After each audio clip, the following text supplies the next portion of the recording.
आज हम पढ़ेंगे क्लास 11th की साइकोलॉजी का चैप्टर 3 जिसका नाम है ह्यूमन डेवलपमेंट। चैप्टर शुरू करते हैं। हमेशा की तरह शुरू करते हैं चैप्टर के नाम के मतलब से, ह्यूमन डेवलपमेंट। यहाँ नाम से लगता है कि बात सिर्फ फिजिकल ग्रोथ की होगी, जैसे हाइट या फिर वेट, लेकिन असल में इसका मतलब है एक ओवरऑल प्रोसेस ऑफ चेंज जो लाइफ के हर स्टेज पर होता है। मतलब सिर्फ बॉडी के चेंजेस नहीं, बल्कि हम इमोशनली कैसे मैच्योर होते हैं, हमारा सोचने का तरीका कैसे बदलता है और हम दूसरों के साथ कैसे इंटरैक्ट करते हैं, सब इंक्लूडेड है। इस डेवलपमेंट को समझने के लिए साइकोलॉजिस्ट 3 डोमेन्स बताते हैं। पहला है बायोलॉजिकल, जहां बॉडी और ब्रेन के चेंजेस जैसे हाइट, स्ट्रेंथ, हॉर्मोन्स, ये सब देखते हैं। फिर आता है कॉग्निटिव, जहां हम माइंड के प्रोसेसेस जैसे हम कैसे सोचते हैं, मेमोरी कैसे काम करती है, डिसीजन मेकिंग, इन सब के बारे में पढ़ते हैं। और तीसरा है सोशियो इमोशनल, जहां हम इमोशंस और रिलेशनशिप्स जैसे कॉन्फिडेंस, दोस्ती, फैमिली रूल्स, ये सब पढ़ते हैं। और ये तीनों एक दूसरे से इंटरवोवन होते हैं। इंटरवोवन यानी आपस में गुथे हुए। जैसे फॉर एग्जाम्पल एडोलेसेंस में हमारे हॉर्मोन्स बदलते हैं, राइट? तो जब हॉर्मोन्स बदलते हैं तो मूड और रिलेशनशिप्स चेंज होता है, और जिसकी वजह से डिसीजन मेकिंग पर भी असर आता है। एक और इंपॉर्टेंट चीज, डेवलपमेंट प्रोग्रेसिव, ऑर्डरली और प्रिडिक्टेबल होता है। मतलब हर स्टेज एक सीक्वेंस में आती है, और डेवलपमेंट में गेन्स भी होते हैं और लॉसेस भी। जैसे फॉर एग्जाम्पल एडोलेसेंस में लर्निंग स्पीड फास्ट होती है, ऐसे ही अडल्टहुड में जजमेंट स्ट्रांग होती है, और जैसे जैसे हम ओल्ड एज में आते हैं हमारी रिएक्शन स्पीड स्लो हो जाती है। और ये और चीज याद रखो कि डेवलपमेंट एक लाइफ लॉन्ग प्रोसेस है। इसमें हम पूरी लाइफ स्पैन कवर करते हैं। सबसे पहले प्रीनीटल स्टेज, फिर इन्फेंसी, फिर चाइल्डहुड, एडोलेसेंस, अडल्टहुड और ओल्ड एज। हर स्टेज अपनी अलग चैलेंजेस और अपॉर्चुनिटीज लेकर आती है। अब आते हैं एक इंपॉर्टेंट टॉपिक पर, life span perspective on development. इसके अकॉर्डिंग डेवलपमेंट को समझने के लिए कुछ बेसिक अजम्पशंस हमेशा याद रखनी चाहिए। सबसे पहला, डेवलपमेंट लाइफ लॉन्ग होता है। मतलब कंसेप्शन से लेकर ओल्ड एज तक हर फेज में चेंजेस आते रहते हैं। दूसरा, ये प्रोसेस इंटरवोवन होता है। बायोलॉजिकल, कॉग्निटिव और सोशियो इमोशनल एक दूसरे को हमेशा इफेक्ट करते हैं। जैसे एक स्टूडेंट की हेल्थ खराब हो जाए तो उसकी लर्निंग और मूड दोनों पर इम्पैक्ट पड़ेगा। तीसरा, डेवलपमेंट मल्टी डायरेक्शनल होता है। मतलब एक ही टाइम पर कुछ एबिलिटीज इंप्रूव होती हैं और कुछ धीमी हो जाती हैं। फॉर एग्जाम्पल अडल्टहुड में विजडम और जजमेंट इंप्रूव होता है, लेकिन रिएक्शन स्पीड कभी कभार स्लो हो जाती है। चौथा, डेवलपमेंट प्लास्टिक होता है। मतलब इंसान अपनी एबिलिटीज को चेंज कर सकता है, लेकिन कितना चेंज होगा ये हर इंडिविजुअल के लिए अलग होता है। जैसे एक पर्सन मिड लाइफ में भी नए स्किल्स सीख सकता है इजीली, लेकिन लर्निंग स्पीड हमेशा वेरी करती है। पांचवा, डेवलपमेंट हिस्टोरिकल कंडीशन से इन्फ्लुएंस होता है। मतलब जिस जमाने, कल्चर या सिचुएशन में इंसान रहता है वो उसकी ग्रोथ को शेप करता है।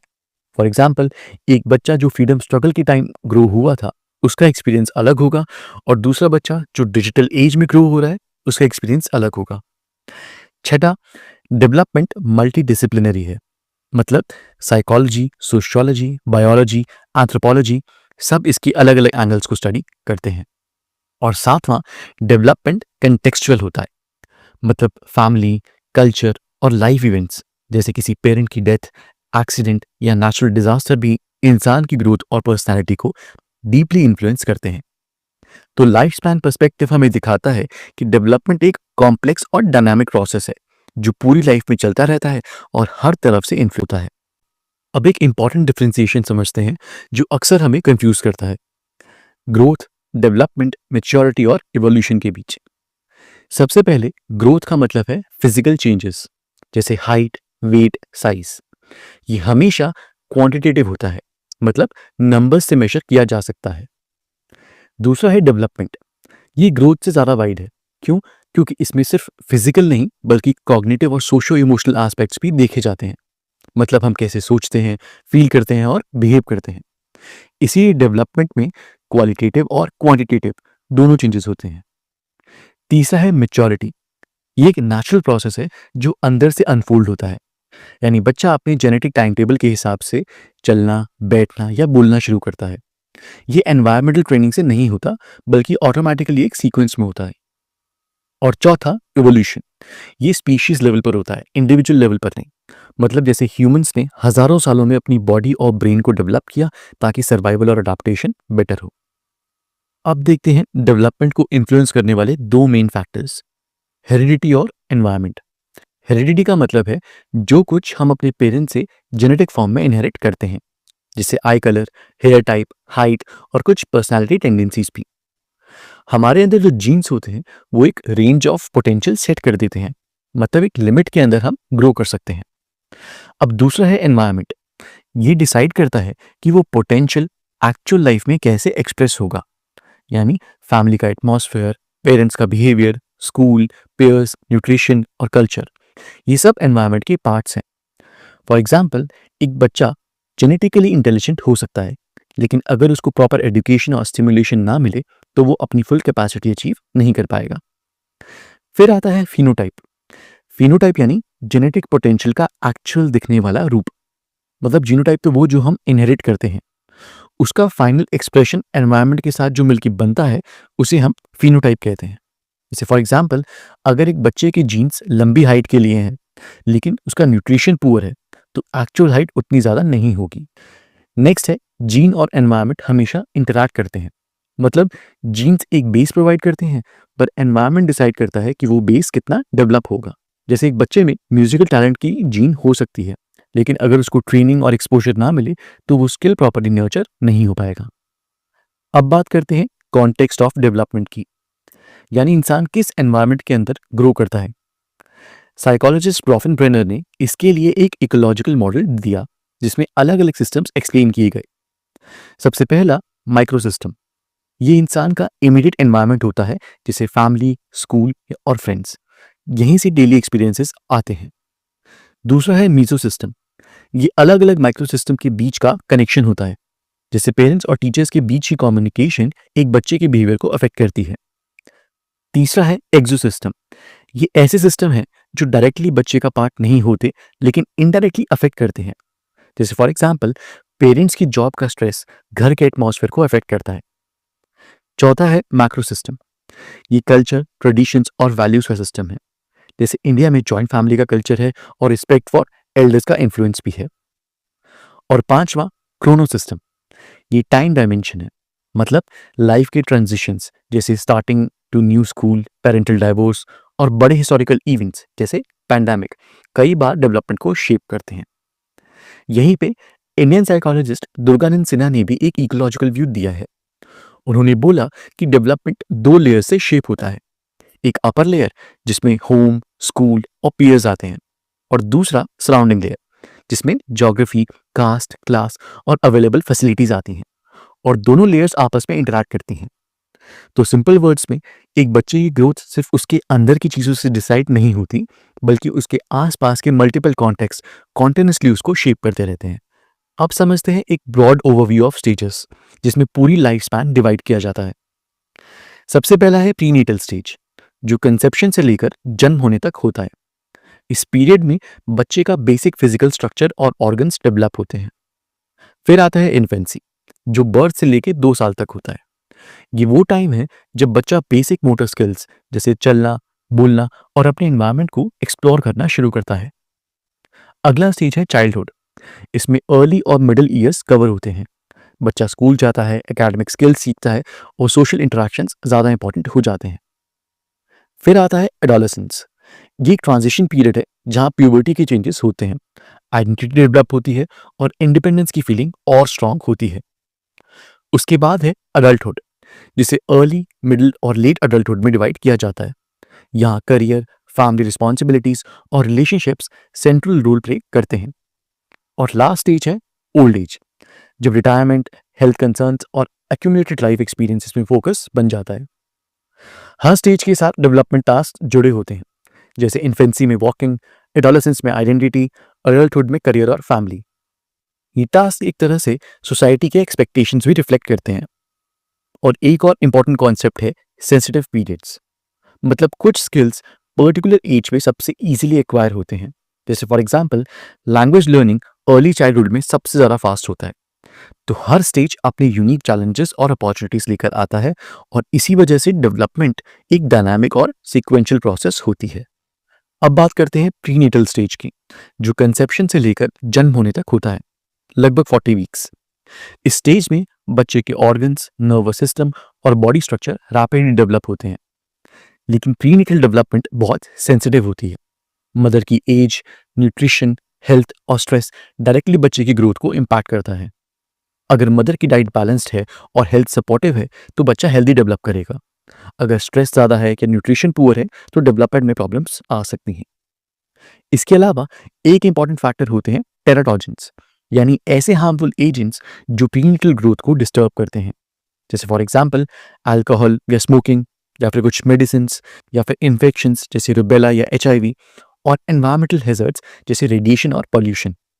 अगर मदर प्रेगनेंसी के दौरान टेराटॉजेंस को एक्सपोजर में आती है तो बच्चे में बर्थ डिफेक्ट्स, हेल्थ प्रॉब्लम्स या डेवलपमेंट डिलेस हो सकते हैं। इसीलिए प्रीनेटल पीरियड को हम कहते हैं एक stage of rapid growth and high vulnerability. मतलब मैक्सिमम प्रोग्रेस भी यही होती है और मैक्सिमम रिस्क भी इसी स्टेज पर होता है। अब देखते हैं इन्फेंसी स्टेज, बर्थ से 2 साल तक का पीरियड।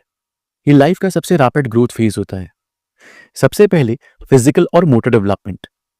न्यूबॉर्न बच्चे के पास कुछ रिफ्लेक्सेस होते हैं, जैसे रूटिंग, चीक टच करते ही मुंह टर्न करना, सकिंग और ग्रास्प रिफ्लेक्स। ये सर्वाइवल के लिए बहुत ज़रूरी होते हैं, लेकिन धीरे धीरे ये वॉलंटरी मूवमेंट से रिप्लेस हो जाते हैं। मोटर स्किल्स में भी एक सीक्वेंस होता है।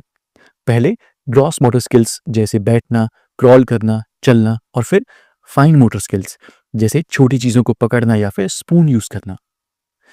सेंसरी डेवलपमेंट इन्फेंसी में इक्वली इंपॉर्टेंट है। विजन पहले ब्लर्ड होती है, लेकिन 1 साल के अंदर ही नियरली 20/20 हो जाती है। ऐसे ही हेयरिंग, टेस्ट और स्मेल बर्थ से ही स्ट्रांग होते हैं। इसीलिए बच्चा पहले दिन से ही अपनी माँ की आवाज़ और स्मेल पहचान लेता है। और टच भी सर्वाइवल और बॉन्डिंग के लिए बहुत क्रूशियल होता है। फिर आता है कॉग्निटिव डेवलपमेंट। पियाजे के हिसाब से ये स्टेज सेंसरी मोटर होती है। बच्चा एनवायरनमेंट को मोस्टली सेंसेस और एक्शंस के थ्रू समझता है। सबसे इंपॉर्टेंट माइलस्टोन है ऑब्जेक्ट परमानेंस। मतलब बच्चा समझ जाता है कि चीजें तब भी एग्जिस्ट करती हैं जब वो उसकी आंखों के सामने नहीं होती। इसी स्टेज में लैंग्वेज भी शुरू होती है, जैसे कूइंग, बैबलिंग और फिर फर्स्ट वर्ड्स। और लास्ट है सोशो इमोशनल डेवलपमेंट। यहाँ सबसे सेंट्रल होता है अटैचमेंट, बच्चे और केयरगिवर के बीच एक इमोशनल बॉन्ड। जैसे हॉर्लो के मंकी एक्सपेरिमेंट ने दिखाया कि बच्चों को सिर्फ खाना नहीं बल्कि कॉन्टैक्ट, कंफर्ट जैसे फिजिकल वार्मथ और क्लोजनेस ज्यादा इंपॉर्टेंट लगती है। ऐसे ही साइकोलॉजिस्ट एरिक्सन ने इस स्टेज को ट्रस्ट वर्सेस मिसट्रस्ट बोला है। अगर कंसिस्टेंट केयर मिलती है तो बच्चा ट्रस्ट डेवलप करता है, और अगर नेग्लेक्ट हो तो मिसट्रस्ट डेवलप हो सकता है। तो इन्फेंसी बेसिकली एक ऐसा स्टेज है जहां बच्चा अपने बॉडी, सेंसेस, माइंड और इमोशंस का फाउंडेशन बनाता है, जो आगे के डेवलपमेंट के लिए एक बेस तैयार करते हैं। अब देखते हैं चाइल्डहुड स्टेज, जहां बच्चा स्टेडी ग्रो करता है और बॉडी और माइंड दोनों डेवलप होते हैं। सबसे पहले फिजिकल प्रिंसिपल्स। एक है सेफेलोकॉर्टिकल प्रिंसिपल, जहां डेवलपमेंट सर से नीचे की तरफ होता है। मतलब पहले बच्चा हेड और नेक कंट्रोल करता है, फिर बाकी बॉडी पार्ट्स। दूसरा है प्रॉक्सिमोडिस्टल प्रिंसिपल। मतलब डेवलपमेंट सेंटर से आउटवर्ड्स होती है, पहले कमर और हाथ, फिर फिंगर्स और फाइन स्किल्स। मोटर डेवलपमेंट भी इसी टाइम पे ज्यादा रिफाइन हो जाती है।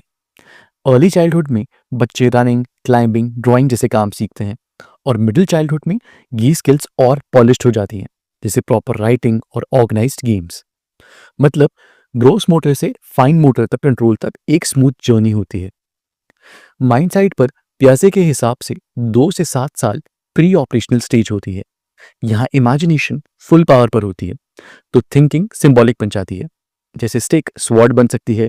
यहाँ बच्चा दुनिया को ज्यादा ईगोसेंट्रिसिज्म यानी अपनी नजर से समझता है, जो मैं देख रहा हूं सब वैसा ही देख रहे होंगे। ऐसे ही एनिमिज्म कॉमन होता है, यानी चीजों को जिंदा मान लेना, जैसे डॉल रो रही है या चंदा मामा चल रहे हैं। और अक्सर ध्यान सेंट्रेशन की वजह से एक ही फीचर पर अटक जाता है, जैसे लंबे ग्लास में पानी बच्चों को ज्यादा लगता है, चाहे क्वांटिटी भले ही सेम हो।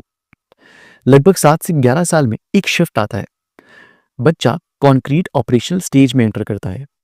यहाँ अब रियल ऑब्जेक्ट सिचुएशन के साथ लॉजिकल रीजनिंग डेवलप होती है और डिसेंट्रेशन से बच्चा एक से ज़्यादा फीचर्स एक साथ देख पाता है, जैसे हाइट और विड्थ। इसीलिए यह बच्चा कंजर्वेशन समझता है कि बर्तन बदलने से क्वांटिटी नहीं बदलती। ऐसे ही रिवर्सिबिलिटी का सेंस भी क्लियर होता है, जहां पहले 8 - 3 के बाद +3 से वापस 8। साथ ही क्लासिफिकेशन यानी ग्रुप्स बनाना, सीरिएशन यानी साइज और ऑर्डर लगाना और बेसिक पर्सपेक्टिव टेकिंग भी इंप्रूव होती है। तो चाइल्डहुड के इस स्टेज में बच्चे सिर्फ फिजिकली स्ट्रांग नहीं बनते, बल्कि सिंबॉलिक थिंकिंग से लॉजिकल रीजनिंग की तरफ शिफ्ट करते हैं। अब चाइल्डहुड का एक और इंपॉर्टेंट एस्पेक्ट है सेल्फ, जेंडर और मोरालिटी का डेवलपमेंट। सबसे पहले सेल्फ कॉन्सेप्ट। अर्ली ईयर्स में बच्चा अपने आप को मोस्टली फिजिकल ट्रेट से डिस्क्राइब करता है, जैसे मैं फास्ट दौड़ता हूँ। फिर धीरे धीरे वो अपनी आइडेंटिटी इंटरनल ट्रेट्स पे बेस करने लगता है, जैसे मैं फ्रेंडली हूँ या फिर मैं ऑनेस्ट हूँ। इसी दौरान सोशल कंपैरिजन भी शुरू होता है, तो बच्चा अपने मार्क्स या स्पोर्ट्स अपने पीयर से कंपेयर करना शुरू करता है। दूसरा एस्पेक्ट है जेंडर रूल्स। यहाँ एक डिफरेंस क्लियर करना जरूरी है कि सेक्स बायोलॉजिकल होता है, जैसे मेल फीमेल ऑर्गन्स। जेंडर एक सोशल कॉन्सेप्ट है, मतलब सोसाइटी क्या आपसे एक्सपेक्ट करती है, जैसे बॉयज को स्ट्रांग और गर्ल्स को केयरिंग दिखाया जाता है। ये रूल्स बच्चा सीखता है अपने पेरेंट्स, पीयर्स और मीडिया के थ्रू। और तीसरा है मॉरल डेवलपमेंट। चाइल्डहुड में बच्चे को स्लोली राइट और रॉन्ग का सेंस आता है। तो यहाँ कोलबर्ग ने बताया कि शुरुआत में मोरालिटी ओबीडियंस और पनिशमेंट पे बेस होती है। रूल्स फॉलो करो क्योंकि पनिशमेंट मिलेगा। फिर आता है rewards and self interest. Rules तब फॉलो करना जब खुद को फायदा हो। तो चाइल्डहुड एक ऐसा स्टेज है जहां बच्चा अपनी आइडेंटिटी बनाता है, जेंडर की एक्सपेक्टेशन समझता है और मोरालिटी के फाउंडेशन डेवलप करता है। अब शुरू करते हैं एडोलेसेंस की जर्नी, जो चाइल्डहुड और अडल्टहुड के बीच का ट्रांजिशन है। इस स्टेज का सबसे स्ट्राइकिंग फीचर होता है प्यूबर्टी, जिसमें बच्चे की बॉडी एकदम फास्ट ग्रो करती है। हाइट और वेट सडनली बढ़ जाते हैं और हार्मोनल चेंजेस आते हैं, जिससे एक ग्रोथ स्पर्ट होता है। प्यूबर्टी के साथ आता है सेक्सुअल मैच्योरिटी और इसके दो ट्रेट्स होते हैं। पहला है प्राइमरी सेक्स कैरेक्टरिस्टिक्स, जो डायरेक्टली रिप्रोडक्शन से रिलेटेड होते हैं, जैसे बॉयज में टेस्टिस और गर्ल्स में ओवरीज का मैच्योर होना। दूसरा है सेकेंडरी सेक्स कैरेक्टरिस्टिक्स, जो रिप्रोडक्टिव फंक्शन से डायरेक्टली लिंक्ड नहीं होते, लेकिन बॉडी अपीयरेंस चेंज कर देते हैं, जैसे बॉयज में फेशियल हेयर और वॉइस डीप होना और गर्ल्स में ब्रेस्ट डेवलपमेंट।